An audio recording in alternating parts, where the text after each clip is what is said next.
ಕಲಬುರಗಿ ಕೋಟೆಯ ಒಳಗೆ ಅನುಮತಿಯನ್ನ ಪಡೆಯದೆ ಪೂಜೆಗೆ ಪ್ರಯತ್ನ ಪಡಲಾಯಿತು. ಅಂತಹವರನ್ನ ಪೊಲೀಸರು ವಶಕ್ಕೆ ಪಡೆದುಕೊಂಡಿದ್ದಾರೆ.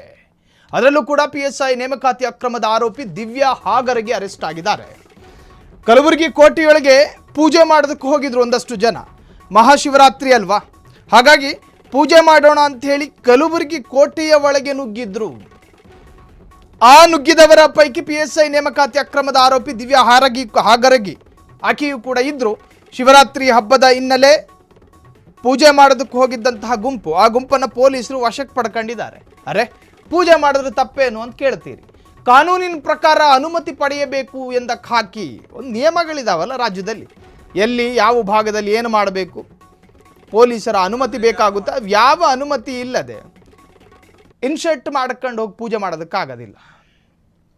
ಆ ಸಂದರ್ಭದಲ್ಲಿ ಪೊಲೀಸರು ಅವರ ಕರ್ತವ್ಯಗಳನ್ನು ಮಾಡ್ತಾರೆ. ಒಟ್ಟಾರೆ ಈ ಕಲಬುರಗಿ ಕೋಟೆಯ ಒಳಗಿನ ಪೂಜೆ ವಿಚಾರವಾಗಿ ಒಂದಷ್ಟು ಸಾರಾಂಶ ನೋಡೋದಾದರೆ, ಅನುಮತಿ ಪಡೆಯದೆ ಕಲಬುರಗಿ ಕೋಟೆಯ ಒಳಗೆ ಪ್ರವೇಶ ಮಾಡಿ ಪೂಜೆಗೆ ಯತ್ನಿಸಿದ ಆರೋಪದಲ್ಲಿ ಪಿಎಸ್ಐ ನೇಮಕಾತಿ ಅಕ್ರಮದ ಪ್ರಮುಖ ಆರೋಪಿಯಾಗಿದ್ದ ದಿವ್ಯಾ ಹಾಗರಗಿ ಸೇರಿದಂತೆ ಹಲವರನ್ನ ಪೊಲೀಸರು ವಶಕ್ಕೆ ಪಡೆದಿದ್ದಾರೆ.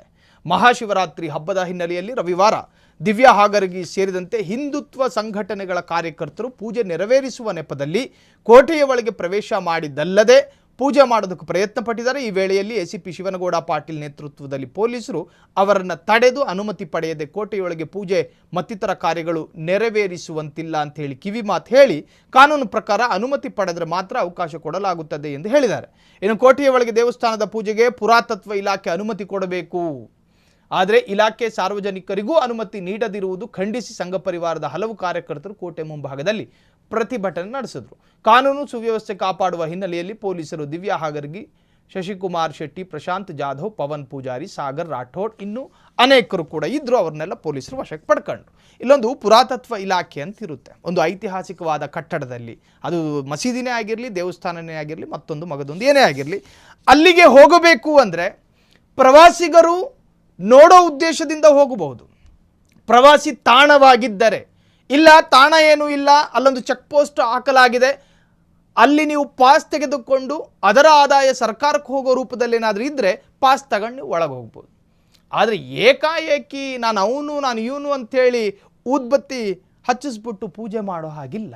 ಒಂದು ಕಾನೂನಿದೆ, ಅನುಮತಿ ಪಡಿಬೇಕು. ಸೊ ಅದೊಂದು ಪುರಾತತ್ವ ಇಲಾಖೆಯ ವ್ಯಾಪ್ತಿಗೆ ಬರುವಂಥ ಪ್ರದೇಶ ಅದು ಕಲಬುರಗಿಯ ಕೋಟೆ. ಆ ಕೋಟೆಗೆ ಯಾವುದೋ ಒಂದು ಗುಂಪು ಬಂದು ಪೂಜೆ ಸಲ್ಲಿಸುವಂತಿಲ್ಲ. ಜೊತೆಗೆ ಇದರಲ್ಲಿ ವಿಶೇಷ ಏನು ಅಂತ ಕೇಳಿದ್ರೆ, ಈ ವಿಭಾಗದಲ್ಲಿ ಅಲ್ಲಿ ಯಾರು ಬಂದಿದ್ರು ಆ ಟೀಮ್ನಲ್ಲಿ ಪಿಎಸ್ಐ ನೇಮಕಾತಿ ಅಕ್ರಮದ ಅಕ್ಯೂಸ್ಡ್ ಆಗಿದ್ದ ದಿವ್ಯಾ ಹಾಗರಗಿ ಕೂಡ ಇದ್ದರು. ಅವರನ್ನು ಕೂಡ ವಶಕ್ಕೆ ಪಡೆಯಲಾಗಿದೆ. ಆಕೆ ಜಾಮೀನಿನ ಮೇಲೆ ಹೊರಗಿದ್ರು. ಶಿವರಾತ್ರಿ ಹಬ್ಬದ ಹಿನ್ನೆಲೆ ಪೂಜೆಗೆ ಪ್ರಯತ್ನ ಪಡಲಾಯಿತು. ಕೋಟೆಯ ಒಳಗೆ ಪೂಜೆಗೆ ಅನುಮತಿ ಪಡೆಯದ ಹಿನ್ನೆಲೆ ಕಾನೂನು ಪ್ರಕಾರ ಅನುಮತಿ ಪಡೆಯಬೇಕು ಎಂದು ಹಾಕಿ ಅಲ್ಲಿ ಬಂದವರನ್ನು ಅರೆಸ್ಟ್ ಮಾಡಿ ಹೊತ್ಕೊಂಡು ಹೋದರು. ಕ್ಷಣ ಕ್ಷಣದ ಸುದ್ದಿಗಳಿಗಾಗಿ ಫ್ರೀಡಂ ಟಿವಿ ಸಬ್ಸ್ಕ್ರೈಬ್ ಮಾಡಿ, ಲೈಕ್ ಮಾಡಿ ಹಾಗೂ ಫಾಲೋ ಮಾಡಿ. ಹೊಸ ಸುದ್ದಿಗಳ ನೋಟಿಫಿಕೇಶನ್ಗಾಗಿ ಬೆಲ್ ಐಕಾನ್ ಮೇಲೆ ಕ್ಲಿಕ್ ಮಾಡಿ.